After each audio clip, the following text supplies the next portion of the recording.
ምንጊዜም ሚዲያ የዕለቱ ጉዳይ ከመጽሐፍት ገበታ ከአድማጮች መድረክ መስታወት የቅዳሜ ወጎችና የተወልደ እንግዳ መደበኛ ዝግጅቶቻችን ናቸው። 703 475 6309 ስልካችን ምንጊዜም ሚዲያ @gmail.com የኢሜል አድራሻችን ነው። ሰብስክራይብ በማድረግ ቤተሰብ ይሁኑ። ምንጊዜም ኢትዮጵያ። ሰላም ጤና ይስጥልኝ የምንጊዜም ሚዲያ ቤተሰቦች። ሰሞኑን ስናስተዋውቃችሁ የነበረው ጥቁር አንበሳ የሮማ ተኩላ የተሰኘው የፕሮፌሰር ኃይሌ ገሪማ ፊልም ነገ በዋሽንግተን ዲሲ ሊንከን ቲያትር ለቅድመ እይታ ይቀርባል።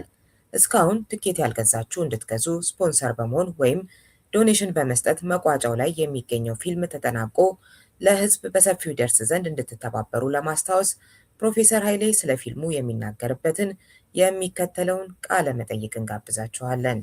መልካም ጊዜ። ጥቁር አንበሳ የሮማ ተኩላ፣ እሱን ፊልም ለመጀመር ምን አነሳሳ? መጀመሪያ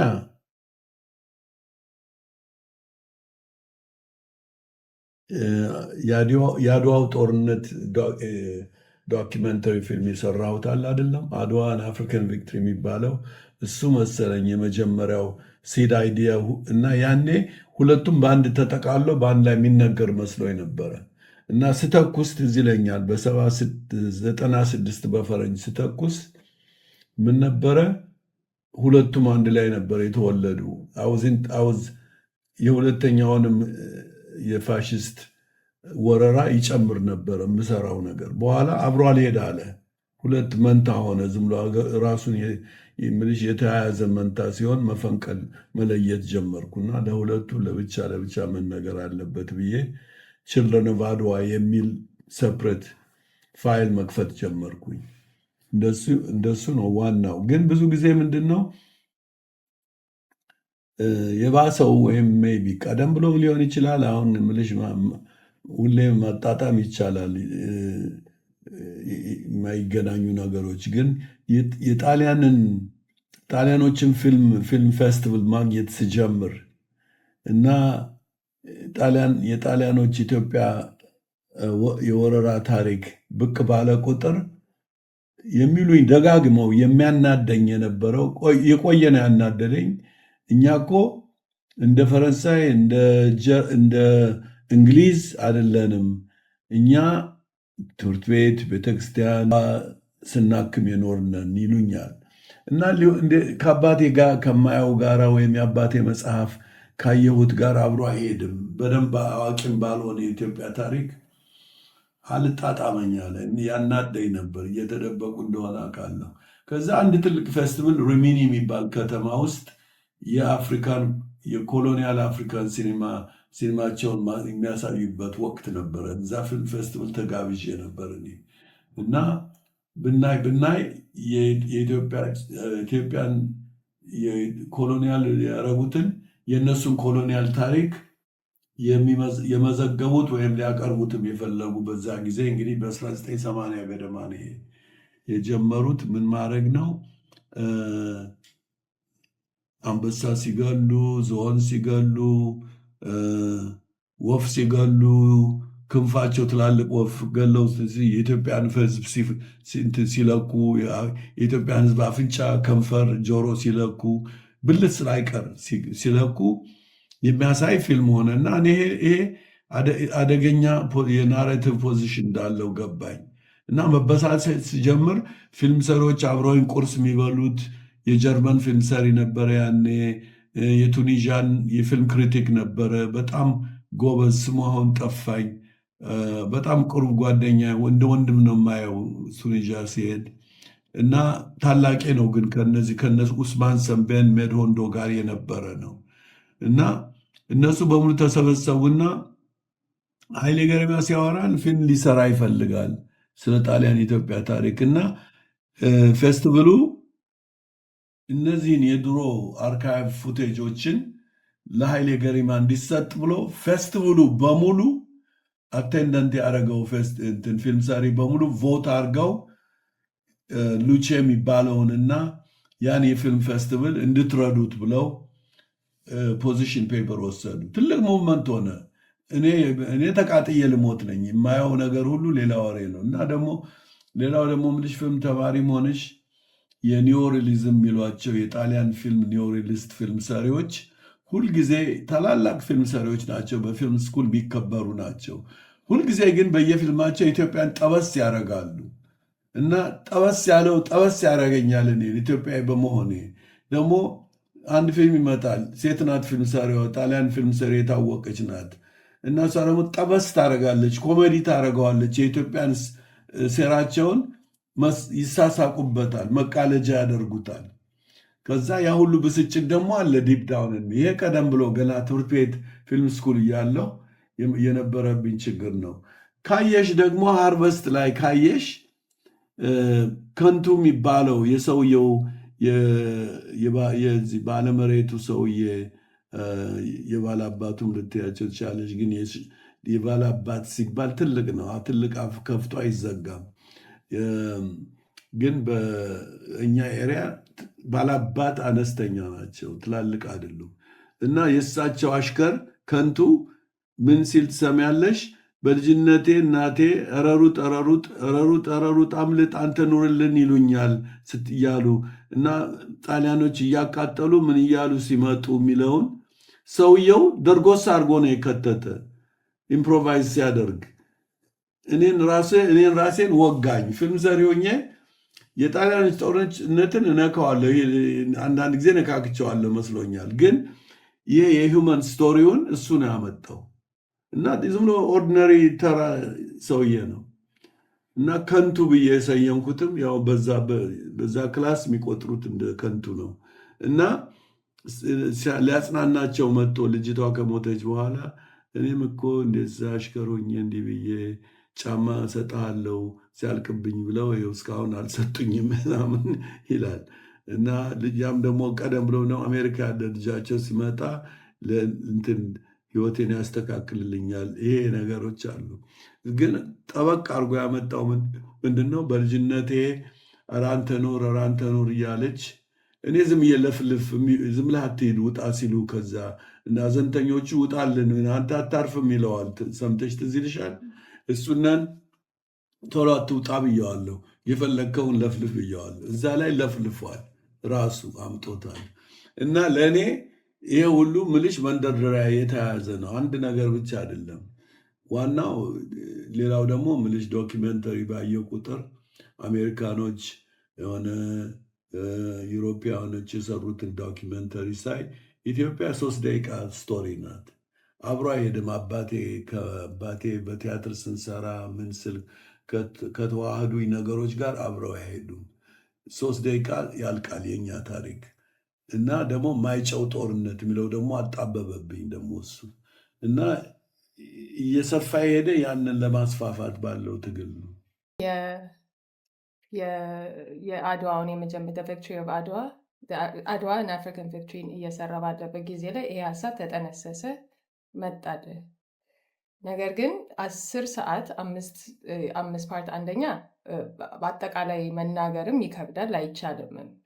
ግን 2 ነገሮች ለእኔ ይታዩኛል። አንደኛው ዋር ኦን ሜሞሪ የምትለው ወይም የማስታወስ ጦርነት፣ እሱ ከዩሮፒያን የእኛን ሀብት ካላቸው ጋር የምታደርገው ፍልሚያ። ስለ እሱ ምናልባት ላልተገነዘበው ሰው ወይም ለአብዛኞቻችን እንደዚህም እንዳለ ለማናውቀው ስለ እሱ ትንሽ ብትነግረኝ። አሁን ያመጣሽው ብልሽ መጀመሪያ አየሽ፣ ይሄ እኮ ነው እኔ ፊልም ስሰራ ሁልጊዜ አብሬ ስለማውቀው ፊልም አልሰራም፣ ላውቅ ስለምፈልግም ነው ምገባበት። አንደኛ እያወቅኩ ሲሄድ ደግሞ እየሰፋብኝ እያደገብኝ ሄደ፣ ወድቃው እየሰፋ ሄደ። እናም ምልሽ ምን ታደርጊያለሽ? ናሬቲቭሊ እንደ ጥጥ ትበታትኘዋለሽ። ሲበታተን እያደገ ይሄዳል። አንዱ እሱ ፓርት ነው እንጂ ሲጀምር ራሱ የሁለቱም ጦርነት የአድዋና የፋሽስቱ ወረራ አንድ ላይ የሚሄድ መስሎኝ ነበር። ምክንያቱም አላቀውማ ማግኔቱ ይወዱን የኦሪየንቴሽኔ ትምህርት አጭር ነው ስለ ኢትዮጵያ እና ይሄ ነው ዋናው አንዱ ፓርት። ሌላው ግን እያደገ የመጣው ምንድን ነው? አንደኛ ቀደም ብዬም እንደነገርኩሽ የእኛ ለምንድን ነው በ3 ደቂቃ የሚያልቀው? ለምን ነው በ5 ደቂቃ ብቻ የሚነገረው? የኢትዮጵያ ያለቀው ህዝብስ ምናምን የሚል አለ አንጎሌ ላይ እንደ ባክ ማሄድን በለው። ከዛ ደግሞ ግን ይህንን እየተስፋፋብኝ ሲሄድ የማገኘው ሁሉ የምስክር ሲኒማ በእነሱ አይን የተመሰረተ ነው። ሲጠነሰስ ጀምሮ በዛ አይን የተጠነሰሰ ኢሜጅ ነው እና ያ ኢሜጅ ደግሞ ራሱ የውሸታም ናሬቲቭ የተሸከመ ነው። ካመጣጡ የመውረር ጀስቲፊኬሽኑ ራሱ መወረር አለባቸው፣ ምክንያቱም ስለራሳቸው የማያውቁ ናቸው፣ ታሪክ የላቸውም ብሎ ጀስቲፋይ ማድረግ አንዱ ፓርት ነው። ሌላው ደግሞ ወረራውን ማጣመምና ደህና ስራ ሰራሁ፣ መድኃኒት ሰራሁ፣ ሆስፒታል ሰራሁ፣ አስተማርኩህ፣ አሁ ትምህርት ቤት ከፈትኩልህ የሚባሉት የደግ ስራዎችን አላለም ዋና ሆድቅ አረጉት። የታሪኩ የሁሉ ትግል የሆድቅ አረጉት እና እሱ ሳየው ሲኒማዎችን ሁሉ ለካ የነሱ የመነጸር እና እኔ ሌላ ሲኒማ መስራት ስጀምር ከነሱ ፖይንት ኦፍ ቪው የኦፖዚት እየሆነ መጣ እና ትግሉ ገባኝ እንጂ ወዲያው ገብቶኝ አይደለም። እየሄድ ሲሄድ የእኔ ፊልም የሚለው ሊል የሚፈልገው እነሱ ያሉት የሚጻረር ከሆነ እንዴት ነው እነሱ ምልሽ ቤሲክሊ ሌላው ችግር ገና አድዋን ሲጀምር የመጣብኝ ችግር ስዕሎች ከኢትዮጵያን ትራዲሽናል ስዕል ሌላ ብዙ እኛ አልጻፍንም፣ ብዙ አልሳልንም። እነሱ ብዙ ስለዋል፣ ስለ አድዋን ብዙ ስለዋል፣ ስለዚህም ብዙ ስለዋል እና ያንን ፖይንት ኦፍ ቪው አየሽ፣ የፈረንጆቹን የነጭ ፖይንት ኦፍ ቪው ኢትዮጵያን የሚያቋሽሽ ፖይንት ኦፍ ቪው ያን ጠበንጃ አፈሙዙ እንዴት ነው የምታዞሪው? ገባሽ? ምክንያቱም የሰው ጠረን የሰው ልብስ እየለበሽ ነው። ያን እንዴት ነው የምትገለብጭው የምትለውጭው እንዴት ነው የሚለው ላይ ብዙ ተማርኩኝ። ኦፍኮርስ ስክሰስፉል ነው ልል አልችልም። ኢምፐርፌክትሊ ኢት ወርክስ ኦን ዳት ቱ ሳም ሌቭል ይሰራል። በግልህስ አሁን እዛ አርበኞችን በህይወት የነበሩ አርበኞች ወይም ምስክሮችን አግኝታ ኢንተርቪው በማድረግ እድል ነበር። ያን ጊዜ ደግሞ አንተን ስታነሳ ስለሰማሁት ነው የግል ሜሞሪ ከአባት ጋር ያለውንም ነገር ያያይዟል።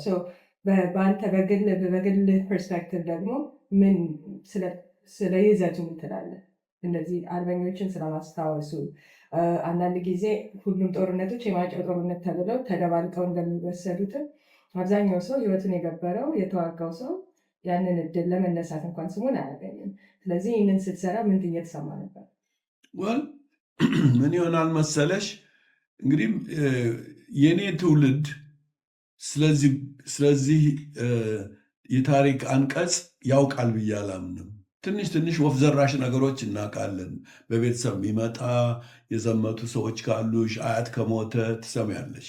እኔ አባት ጽፏል መጽሐፍ ሂስትሪ ጎንደር በጋሻው የሚለው መጽሐፍ ብቻ ሳይሆን ቲያትሮች ጽፏል ስለ ጣሊያን ወረራ በኢትዮጵያ ላይ እና አድቫንቴጅ አለኝ። ግን የአባቴ ያኔ በነበርኩበት ዌስተርን ኤጁኬትድ ኢትዮጵያዊ ግሩምድ በመሆንበት ጊዜ የአባቴ ቮይስ ቦታ አልነበረው። የአባቴ የታሪክ መነጽር ቦታ አልነበረው። ዝም ብሎ ኢትዮጵያዊ ነው፣ እኛ ወደኋላ ቀሮች ነን፣ አባቴ ኋላ ቀር ነው፣ ፈረንጆች ያውቃሉ፣ ሚስተር ራምዚ ኢዝ ራይት፣ ሚስተር ራምዚ ያስተማረኝን ሚስተር ጆዜፍ ኢዝ ራይት እያልኩ ነው የመጣሁኝ። ከእነሱም በቀረብኩ ቁጥር እየሰለጠንኩ እያልኩ በሚሄድበት ጊዜ ይሄ ግጭት አለ እና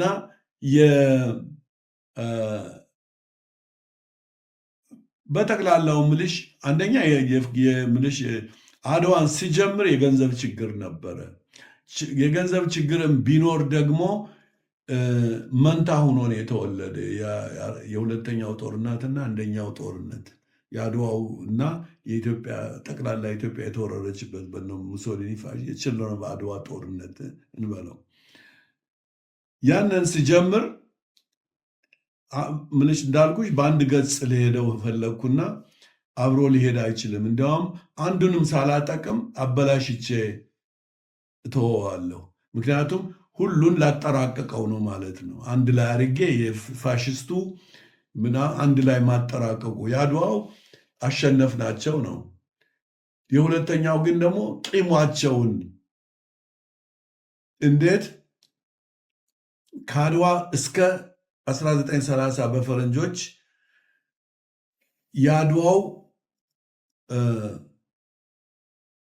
እንትን ድፊት ወይም ውድቀት ልጆቹ እንደ ወተት ጠብጠው ያደጉበት ጊዜ ነው። ይሄ አልገባኝም ነበር ስጀምር። አሁን እየገባኝ የሄደው ምንድን ነው ኢትዮጵያ ናት አጀንዳው አልኩኝ። ያ ራሱ አዲስ ትምህርት ነው ለኔ።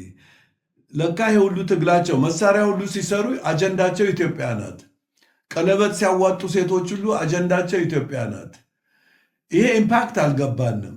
ብዙ ሂስቶሪያንስ የገባቸው አይመስለኝም። የጣሊያን የጣሊያን ከተፈጠረችበት አይዲያ ኦፍ የነ ማዚኒ የጣሊያን ዩኒፊኬሽን የሚለውን ታሪክ ሁሉ እናነባለን፣ እንማራለን።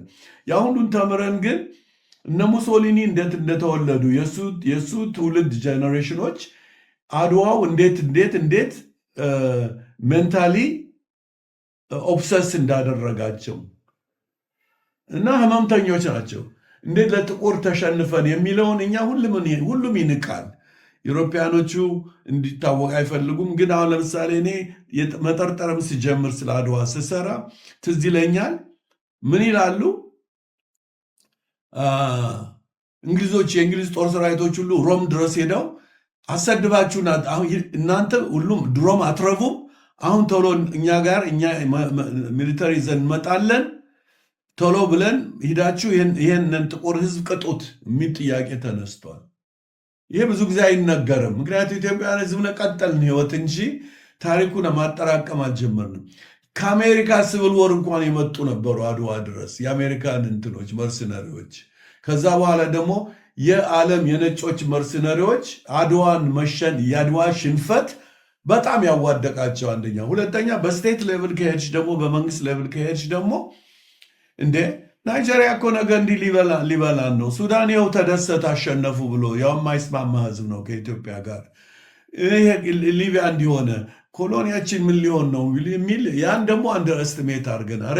እኔ ራሴም የኔም ትውልድ ስንማር ወደ አሜሪካን ኤምፓየር ስንሸጋገር የኔ ትውልድ የእንግሊዙን ኦቨርካም አድርገን አላወቅነውም። አስተማሪዎቻችን ጋር ፍቅር የያዘን ደግሞ አሁን ለምሳሌ የኢትዮጵያ የለውጥ ትውልድ ብንላቸው እንኳን ኦርጋኒክ አይደለም ለውጡ፣ ግን የለውጥ ትውልድ ብንላቸው አስተማሪዎቻቸው በሙሉ የዊንጌት የእንግሊዝ ቅኞች ናቸው። መለስ ብትይ ከሌ ብትይ ከዛ ነው የሚመጡ ሁሉም የኢትዮጵያ ምሁራኖች ልዩ ልዩነን ወገን እየመሩ የመጡት በሙሉ የእንግሊዝ ቅኞች ናቸው። እኔ ራሴ የእንግሊዝ ቅኝ ነኝ። ወደ አሜሪካ ተሸጋገርኩ እንጂ አሜሪካው ደግሞ የእንግሊሽ ኤምፓየር ነው። ኮንትራዲክሽን እኮ የለም። አሜሪካን ኤምፓየር እና እንግሊሽ ኤምፓየር ኮንትራዲክሽን የለም።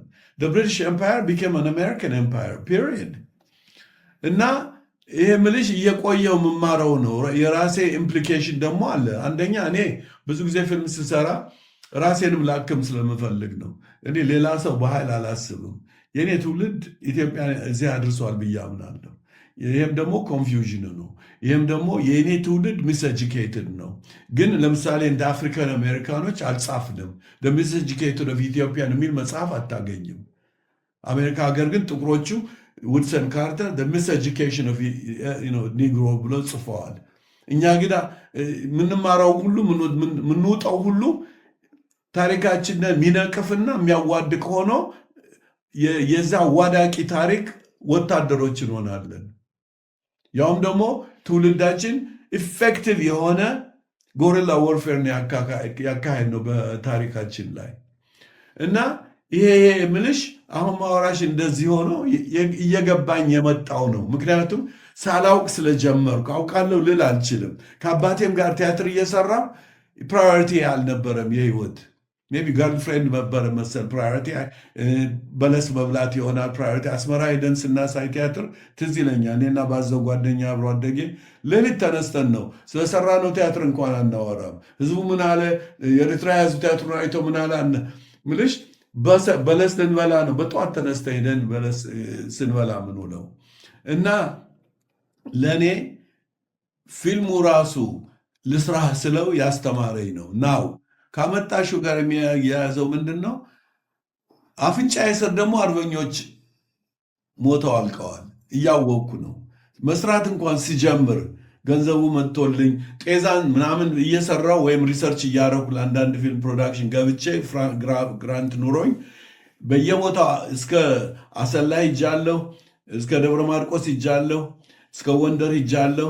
አርበኞች አሉ ወይ ያልሞቱ እያልኩ ለመቅዳት እስከ ወሎ ሂጃለሁ፣ አድዋ ሂጃለሁ፣ አርበኞች ፍለጋ ገባሽ። እና ያ ምለሽ እንግዲህ የመቆርቆር ወይም ምንድነው የመጸጸት ጀርኒ ነው። አይ ምነው ገብቶኝ በሆነ ይሄ ታሪክ ገብቶ ቢሆን መች ካሜራ ነበረ የሚባባል ዳያሎግ ኦፍን ነው አንጎሌ ላይ በኃይል የሚራወጠው። ለዚህ ነው አሁን ለምሳሌ የእናንተ ትውልድ ምልሽ የሚያናደኝ ምንድን ነው? ካሜራቸው እንደ እንትን ነው፣ እጃቸው ስር ነው ያለ ካሜራቸው። አያታቸውን እንኳን አይቀዱም ብዙዎቹ። ይቺ አሮጊት አያቴ ምን ታውቅ ይሆናል ብሎ እንኳን መጀመር ወደ አንድ ቦታ የሚወስድ ነው። ጥቁር አንበሳ የሮማ ተኩላ ወቨር ሪዝን እነሱ በራሳቸው ካፕቸር ያደረጉት ጊዜ አልፎ ያ መንግስት ወድቆ ሲያፍሩበት ያንን ታሪክ ደግሞ ደብቀውት፣ ግን እኛ ከተደበቀበት አውጥተህ አንተ መልሰ ያንኑ ክስ ያንኑ አኪዜሽን መልሰ ወደ ራሳቸው እያቀረቡ ናቸው። ለእኔም ጀኔሬሽን ከኔም በታች ላሉት ከኔም በላይ ላሉት ትልቅ ትምህርት ይመስለኛል። የተቀበልነውን ነገር በሙሉ ወይም የተሰጠነውን የነሱ ኤንሪኮ ቼሩሊ የነሱ የኮንትሮሲኒ ትምህርቶች እስካሁን በኢትዮጵያ ጥናት ላይ ተጠቃሽ ናቸው። ቀደምተኝነት የኢትዮጵያን ስተዲዝ የሚመሩት አሁንም ለቅኝ ግዛት የተዘጋጀ የጥናት ወረቀቶች ናቸው። በዛ ላይ ለእኔ ለማንኛችንም በየትኛው ምድን ያለነው ኢትዮጵያውያን ይሄ አይን ገላጭ ትምህርት ነው ብዬ አስባለሁ። በራሳችን መነጽር ስናየው በራሳችን ታሪክ የራሳችንን ታሪክ በራሳችን አንደበት ስናየው ሚስ ያደረግነውንም እናያለን። አንተም ፊልሙ ያየኋቸው ፓርቲዎች ላይ መንሽን እንዳደረግካቸው ለወጣቱ ጀኔሬሽን ያለህን ተስፋ ምን ያገኙበታል ብለህ የምታስበውን ለራስህን እንደሰራው ከውስጥ የጸጸቱንም ለማውጣት እንደሰራው ያህል በዛውን መጠን ደግሞ ወደፊት የሚመጡት የራሳቸው ሶርስ ይኖራቸዋል በሚለው ነው። ከዛ ጋር ተያይዞ ምን ሆፕ እንደምታደርግ በዚህ ፊልም እና ደግሞ ከስያሜውም ጥቁር አንበሳ የሮማ ተኩላ ያልክበት ከችልድረን ኦፍ አድዋ ወስደህ ጥቁር አንበሳ የሮማ ተኩላ ያልክበት ለአንተ ሲግኒፊካንስ ይኸውልሽ እኔን ያየ ተቀጣ ነው። ሁላችን በተለይ ደግሞ ከሶስተኛው ዓለም የምንመጣ ሰዎች ታሪካችን የተቀማን ሰዎች ነን። ዋን ቲንግ ኢን ኮመን ዊ ሃቭ ላቲን አሜሪካ፣ ኤዥያ፣ አፍሪካ ሂስትሪያችን እና ሳምባችን በሌላ ነፋስ ነው የሚካሄደው። ለዚህ ነው በጣም ምልሽ የተስተካከለ ስነ ስርዓት ለመጀመር ለህዝብ ያቆያ የማንችልበት ምክንያት ከሚስ ኤጁኬሽን ነው አፈጣጠራችን ራሱ። እና ለእኔ እኔን ያየ ተቀጣ ነው። እኔ ልሰራ የፈለግኩት እኔ ታሪክ ባለማወቄ እዚህ ደርሻለሁ። አሜሪካ መኖሬን እንዳለ እንደ ጉራ አንጸባርቄ አላውቅም። እኔ በግዞት ያለሁበት ምክንያት ደግሞ የራሴ ሚስ ኤጁኬሽናል የግዞት ላይፍ ነው እንጂ በፖለቲካ ተፈርቼ ምን ብዬ የሸሸው ሰው አይደለሁም። ግን ታሪኬን የተቀማው ሰውዬ እዚህ ራሴን ሳገኝ ታሪኬን እንዴት አድርጌ ነው ሪትሪቭ ማደርገው የሚለው ትግል ውስጥ ነው ያለሁት። ሌላው ይሄ አሁን ያልሽው ፖይንት እኔ ራሴ አሁን ለምሳሌ ኢትዮጵያ ታሪክ አላት ብለህ የማመኑ እንትና ዳውት አለኝ። አሁን አልለምልሽ አሁን እንዴት ያለች ሀገር ነበረች ነው የምልህ እንጂ አሜሪካ ሀገር ስመጣም ሃይ ስኩል ስማርም ኢትዮጵያ ኪነጥበብ ዩኒቨርሲቲም እያለሁ የምንሰራው ቲያትር ወይም ምናምን የሚደረገውን ፕራዮሪቲ ሳይ ምንድነው ኋላ ቀር የሚል አይዲያ አለው። ባይተሽ እንደሆነ የመጣ ሁሉ የኢትዮጵያ መንግስት ከአፄ ኃይለሥላሴ በኋላ ኢትዮጵያን ኋላ ቀር ነው የሚላት። ችግሩ ኋላ ቀር የራሱ ማይንድሰት ነው። ራሱ ነው ኋላ ቀር። ምክንያቱም አፉን የሚከፍተው ሁሉ በፈረንጅኛ አስተሳሰብ ነው። ሞተሩ እዚህ ያለው አስተሳሰቡ ፈረንጅኛ ነው እና ምልሽ ምንንቃት ሀገራችን በዛ ስናያት ነው እንጂ የምትገርም ሀገር ናት። በሁሉም ሌቭል ላይ ችግራችንም ወስደሽ ሁሉን ነገር ደምረሽ የምትገርም ሀገር ናት ለእኔ። አሁን ይሄ እንግዲህ አሁን ይሄ ፊልም ያደረገልኝን ነው ለራሴ እና አሁን ለምሳሌ አንበሳው እንዴት መውሰዳቸውን ማን አስተምሮኝ ያውቃል? እሱ ብቻ ቢያስተምሮኝ ይበቃኝ ነበር። የጣሊያን ጦርነት ጊዜ አንበሳው ተነቅሎ መሄዱን የአክሱሙን ሐውልት ነቅለው መውሰዳቸው ሁሉ አላውቅም ነበር ይህን ፊልም መስራት እስኪጀምር ድረስ። አንዳንዴ አንዲት ስቲል ፒክቸር ነው የማገኝ። የምኒልክ ሐውልት መጣሉንማ ታየው እዛ አገኘው። ቄሱ ሲጣል የነበሩ ልጅነታቸው ቄስ ናቸው። የት እንደተቀበረ ሁሉ ያወቁ እንዴት እንደተገኘ አፄ ኃይለ ሥላሴ ሲመጡ ወጣት ቄስ ናቸው፣ ግን የልጅነታቸውን ያስታውሳሉ። ይህን በፊልሙ ነው የተማርኩት። ከዛ ደግሞ ተኩላዋን እንዴት ብሎ ነው ወደ ኢትዮጵያ ስጦታ የሚልኩት? ጣሊያኖች ጉደኞች ናቸው። አንበሳ ወስደው ተኩላ ይልካሉ። ይህን ማን ኢትዮጵያዊ ነው የምናውቀው? እኔ አላውቅም ነበር። እድሜ ለዚህ ፊልም ስራ ነው። ገባሽ? እና ይሄ ደግሞ ምን አመጣ መሰለሽ ኃይሌ፣ ጦርነቱ እኮ የታሪክን መደምሰስ ነበረ። ኮምፖነንቱ መግደል ብቻ አይደለም፣ የኢትዮጵያን ታሪክም ለማጥፋት ትልቅ ፕሮግራም የተካሄደ ነው። የ40 ዓመት የምንለው ጥናት ይሄ ነው። ኢትዮጵያኖች ደግሞ ይገርሙሻል፣ ከ40 ዓመት በኋላ ተመልሶ ይመጣል ሚል ሚቶሎጂ አለ። ጣሊያኖች ራሳቸው 40 ይዝ ባስታ ብሎ ሙሶሊኒ የሚናገረው ኦብሰሲቭሊ 40 ዓመት ሊትሬቸር ናት ራሷን የቻለች እና ትዝ ይለኛል አባቴ ራሱ 40 ዓመት ቆይቶ ይመጣል በምን ቲያትሩ ላይ ምናምን ሰማለሁ እና እንዴት አወቁ 40 ዓመት ቆይቶ እንደሚመጣ። ወይዘሮ ፀሐይነሽ የምትባለው አርበኛ ፊልም ውስጥ ያለችው አያቷ አድዋ ዘምተዋል። አባቷ ጥርሳቸውን ተሰብረው ነው የመጡና ከ40 ዓመቱ በኋላ ይመጣል ተበቀሉልኝ ደሜን አሉኝ ትላለች። እንግዲህ ውሰጂው፣ ይሄን እንደ ፎክሎርም ውሰጂው። ኢትስ አሜዚንግ ኢትስ አን አሜዚንግ ዌይ ኦፍ ፓሲንግ ሂስትሪ ሌጋሲ። እና ጣሊያኖች ይሄ እንዳደረጉ ኢትዮጵያ አለ ብለሽ ጉራ መንፋሳ ኢትዮጵያ ምን እኔ ራሴ ምን አሁን አድዋ ፊልም ላይ ያልኩት ነው። ኢትዮጵያ አሸነፉ አድዋ ላይ ሲሉኝ ብዬ በድብቅ ይመስላችኋል? ፈረንጅ እንዴት ብሎ ነው ይሄ የኋላ ቀር ህዝብ ፈረንጅን እንዴት ነው የሚያሸነፍ? እኔ እዚያ ጥቁር አሜሪካኖች አፍሪካን አሜሪካኖች ስለ አድዋ ማሸነፍ ምናምን ጉራ ሲነፉ እነዚህ ሰዎች አብደዋል ነው ምንልኛ ሌሎች አበሾች ጋር ጓደኞች ዋሽንግተን ዝም ብለው ግን አበዙት እኮ የኛን ነገር። አንዱ በኋላ ምናለኝ መኳንንት ይባላል አሁን አርፏል። ኃይሌ ያለ ኢትዮጵያ እንዴት ነው በየቴሌቪዥኑ ሰማታለሁ ትነሳለች ይለኛል። ምክንያቱም ትንሽም መናሳቷ ገረመው። ብዙ ነገር በተነሳ ቁጥር በተለይ አፍሪካን አሜሪካኖች በቴሌቪዥን ላይ ብዙ ጊዜ ኢትዮጵያም ላይ ያተኩራሉ። ታሪኳን እንደራሳቸው አድርገው ይወስዳሉ። እኛ ደግሞ ግን አናውቀውም ያን ታሪክ። ከነሱ ሰምተን ኦ ማይ ጉድነስ እንላለን። ምንጊዜም ሚዲያ የዕለቱ ጉዳይ ከመጽሐፍት ገበታ፣ ከአድማጮች መድረክ መስታወት፣ የቅዳሜ ወጎችና የተወልደ እንግዳ መደበኛ ዝግጅቶቻችን ናቸው።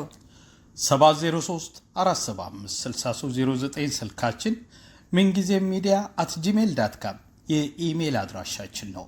ሰብስክራይብ በማድረግ ቤተሰብ ይሁኑ። ምንጊዜም ኢትዮጵያ